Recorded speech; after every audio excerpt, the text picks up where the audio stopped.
Karibu usikilize dondoo maalum ya ujumbe wa Kwaresma mwaka 2025, tukiiangazia sura ya kwanza, uelewa wa jumla juu ya imani. Kwanza kabisa, imani ni zawadi ya kimungu, yaani zawadi kutoka kwa Mungu.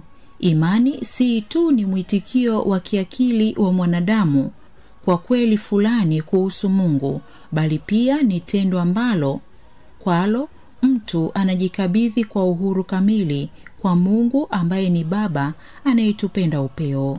Mwanadamu anaweza tu kumwamini Mungu kwa sababu yeye Mungu anakuja karibu nasi na kugusa maisha yetu kwa njia ya Kristo kwa fumbo la umwilisho.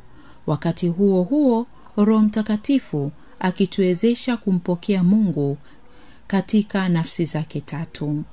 Imani ni jambo la ndani kabisa la maisha kila siku ya mwanadamu.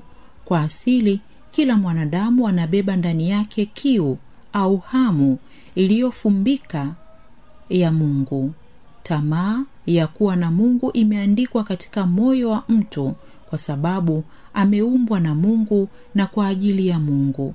Tena, hadhi ya mwanadamu kwanza kabisa iko ndani ya wito wake wa kuungana na Mungu.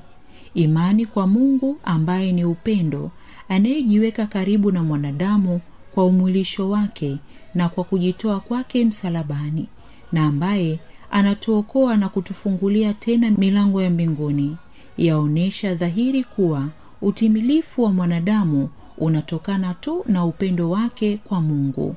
Hakika, imani lazima iwe ndiyo nguvu yenye kuleta mabadiliko katika maisha yetu.